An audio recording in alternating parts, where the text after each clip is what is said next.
Ooh, empowerment. Empowerment, empowerment, empowerment. This is one of my favorite things to talk about. This word gets thrown around like glitter. Is everybody sick of it yet? Do you know what the hell it is? Not really. Let's talk about it. It is the fourth arc of light leadership. It requires that you have done your pre-leadership work, okay? Which is develop an empowered and authentic foundation in relationships where you know that you are cherished, loved, and respected for all of who you are. This gets rid of codependency. This gets rid of people pleasing. This gets rid of caretaking. This gets rid of keeping comfortable. This gets rid of giving your power away. This gets rid of trouble with boundaries. This gets rid of, oh, hi, I am from Wisconsin. You notice it every once in a while when I say a certain word. I lost my train of thought. Empowerment. This is putting power back where it belongs. This is not labeling and enabling. This is putting power back where it belongs. And everybody thinks empowerment sounds great until you got to give some power back, or until somebody gives the power back to you.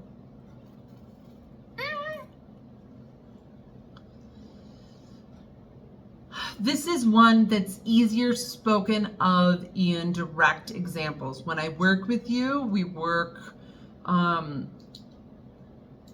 all of your yeah buts, right? And I will often say, this is not yours. You are not responsible for this. You are not responsible for that. Give that back to them. Okay? Or I will say they are not responsible for your well-being. You are. They are not responsible for the well-being of your practice. You are. Okay? So that's one way that empowerment shows up, in a way that's not as rah-rah. And that's a very real thing. And that's a very real thing that we talk about here. Here is what else empowerment is. This is the vision. This is where we're headed. This is what I see happening. Tell me how we can get back to the vision. This is draw me a map. Okay? This is what ideas do you have? This is not rigid top-down leadership. This is, hey guys, I'm seeing this, and this is where I want to be. This is the vision. This is what we've all agreed to. This is what we've all signed on for. What ideas do you have for how we can make that happen? I'm seeing this be a catch point. I'm seeing this be a constriction point. I'm seeing this be a point that patients are waiting. I'm seeing this be whatever you're seeing, right? Because you have the awareness, you're leading by example, you've trained your staff.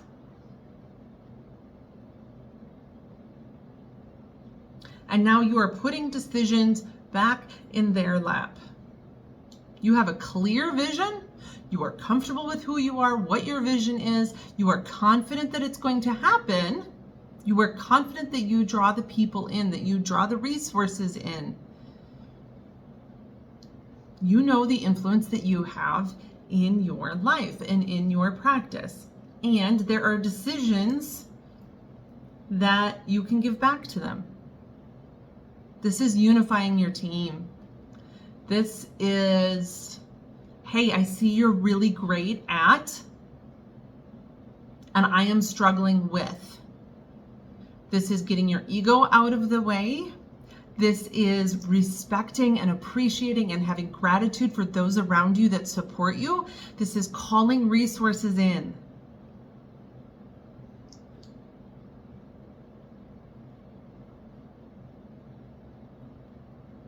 Hey, what do you think about?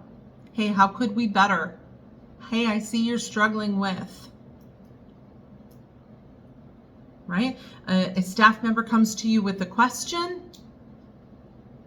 Hey, this is our vision. This is what we're trying to achieve. What do you think? Amazing. Do that. That is empowerment.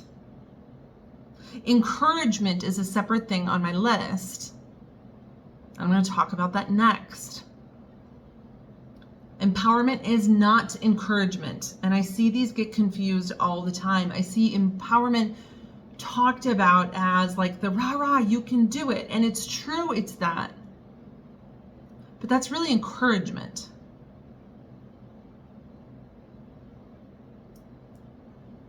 Empowerment is, hey, why are we trying to play their game? Let's just create a new one.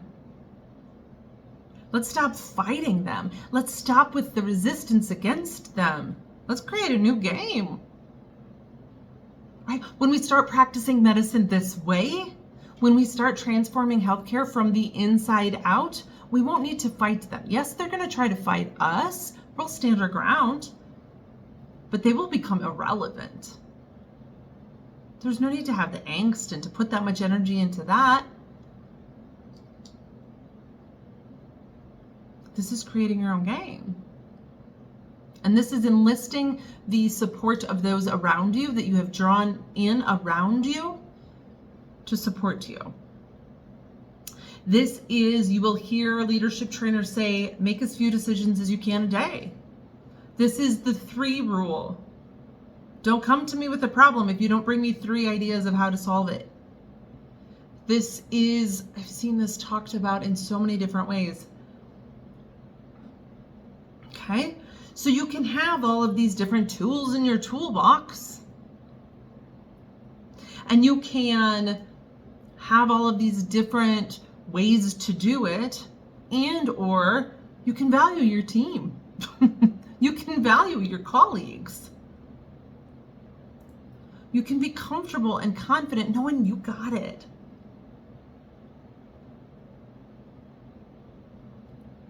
That if they don't see you as professional enough, if they don't see you as this or that enough, it's okay.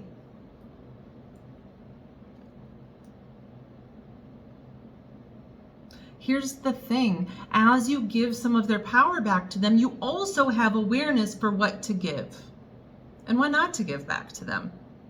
You see, because you've been paying attention. You know who you value the responses from, so you know who you're going to ask. There's some you don't value their opinion on this matter. Other matters, absolutely. These are the people that support you and allow you doing what you love. You don't love having patients read the eye chart 20, 30 times a day. That's not what you're great at. You're great at retina surgery. You're great at cataract surgery. You're great at you don't like billing. You don't like insurances. You don't like.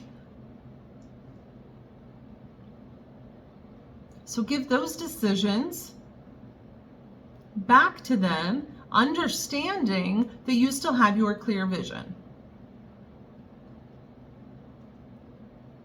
Understanding that you communicate that well. Understanding, you see.